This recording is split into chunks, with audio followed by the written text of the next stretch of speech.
So hello beautiful people and welcome back to my channel. So today it is currently 2:35 in the afternoon dito sa US and it is Friday today dito. So ayan, si John sa Pilipinas ano ngayon mag-uumaga na siya ng Sabado ata. So ayan. So in this video guys, i-share ko sa inyo ang aking nightmare na experience sa immigration po. Sa immigration ng US border immigration po. So ayan. I-explain ko po sa inyo guys at para maiwasan nyo na rin po kung ano yung mga dapat nyong gawin at mga hindi dapat gawin. Okay? So without further ado, let's go ahead and start. So guys, as you all know, so kararating ko lang dito sa US 3 days ago lang. So ayan. Ang aking experience po guys sa immigration sa Philippines ay napaka-smooth. So ang aking inaalala actually ay ang immigration sa Pilipinas. So napakadami kong inihanda na mga documents kasi ang dami kong pinapanood na YouTube, tapos yung mga napapanood ko ay kailangan ng ganito, kailangan ng ganyan, kailangan ng ganito. So ayan, lahat yun ang napanood ko na documents na possible na hahanapin sa akin ay aking ginather po siya guys. So nag-travel ako guys dito sa US as a tourist visa. So ayan, dati kasi akong green card holder pero sinorender ko na siya guys kasi nga nag-decide kami ng husband ko na sa Pilipinas na kami tumira. So ayun, kaya ang nangyari, so ayan, kailangan ay, hindi naman kailangan pero gusto lang namin magbakasyon dito. So kailangan kong mag-apply ng tourist visa. So nung nag-apply ako ng tourist visa sa Philippines, wala din kahirap-hirap. Ang bilis lang din, na-approve din agad yung visa ko. And, ayun na nga, magta-travel na nga ako. So, ayan. Ang ginather ko ng mga documents po is, kasi ang sabi po nila, kapag tourist visa ka po, lalo na pag first timer ka, so tapos sponsored yung travel mo. So, kailangan mo ng invitation letter galing sa sponsor or kailangan mo ng AOS, Affidavit of Support. So, AOS is actually yung pinaka-importante. Pero sa case ko, wala ang hinanap sa akin. Basta nagtanong lang kung saan ako magta-travel. Ito yung sa immigration ng Philippines guys ha. So yun lang ang tinanong sa akin. Medyo kinabahan pa ako nun guys kasi iniisip ko baka mamaya ang hahanapin sa akin is yung AOS.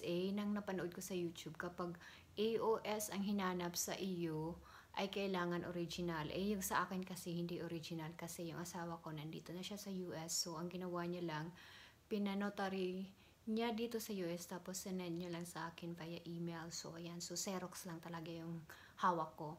Pero, lahat ng mga pwedeng hanapin sa akin ay nasa akin naman. So, ayan. So ayan, tapos na tayo doon sa Philippine Immigration. So napaka-smooth lang talaga guys. So tapos na ako, akala ko okay na ako. So ayan. So hindi ko iniisip na pagdating ng LA, which is yung sa US border na talaga siya. Yung 'di ba dadaan ka din sa immigration doon. Yun pala yung pinakamahirap. So guys, grabe, dumaan ako sa butas ng karayom bago ako nakarating dito sa amin. So ayan, grabe ang experience ko. Akala ko talaga guys, ma-deport na ako. So hindi naman sa ma-deport, but akala ko papauwiin ako kasi nga, ang daming tanong sa akin, halos buong buhay ko na buhay ng asawa ko ang itinanong nila sa akin. So ang nangyari kasi guys, so ayan, pagdating doon sa sa LA, sa immigration, so dadaan ka doon sa pinaka-unang immigration which is yun talaga yung mag-i-interview sa'yo kung bakit ka nandito, kung anong purpose mo, ganon.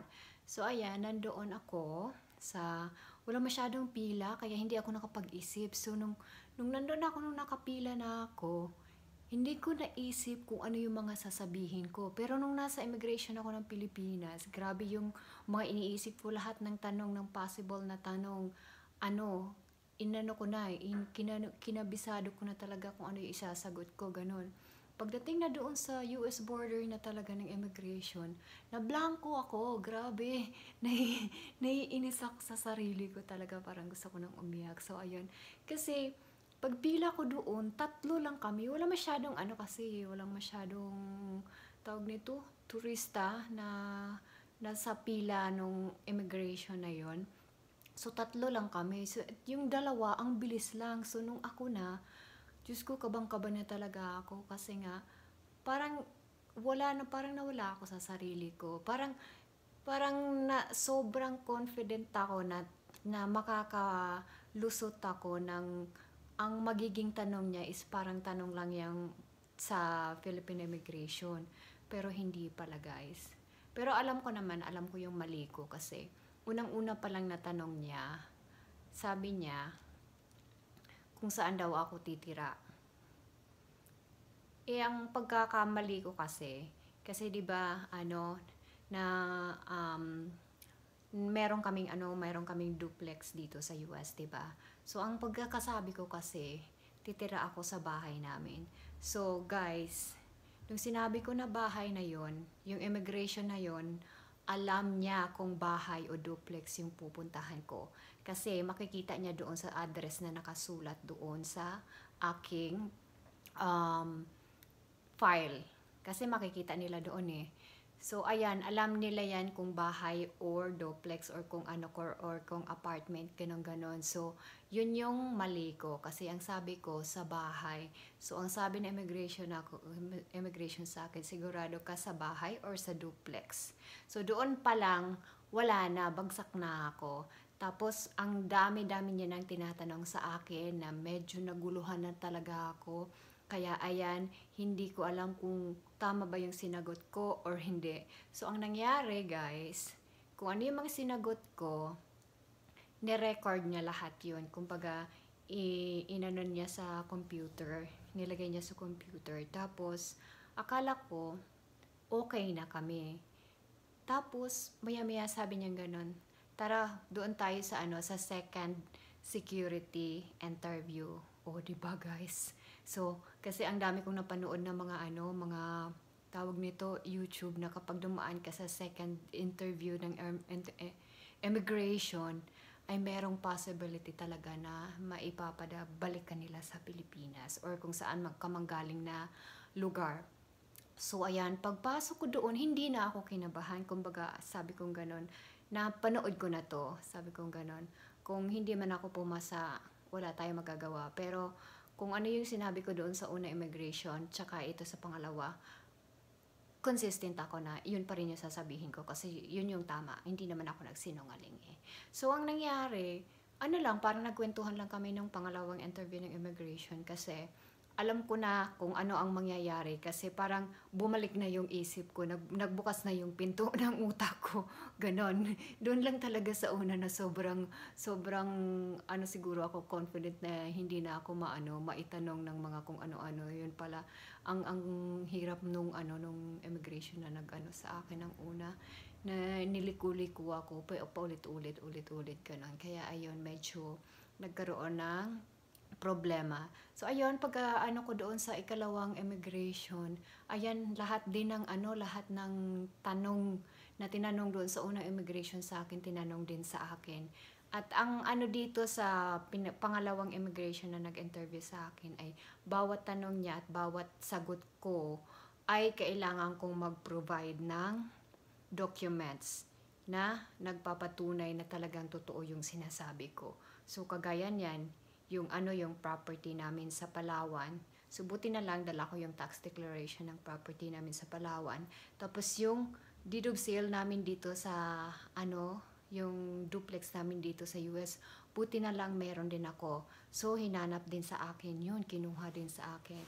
Tapos yung green card ko na sinurrender ko, yun, hinanap din sa akin yung proof na talagang sinurrender ko yung green card ko. So, ang daming hinanap sa akin. Ang kagandahan lang kasi lahat ng hinanap nila sa akin ay meron ako na ipakita. Pati tawag nito yung savings ng asawa ko kasi 'di ba sponsored ako.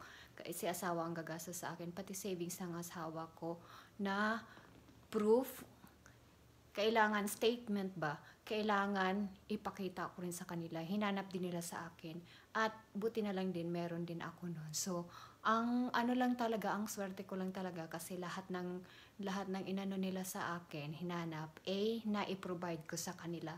Kaya ayun, nung natapos na kami, tsaka yung ano time na yun, wala na akong kaba guys, talagang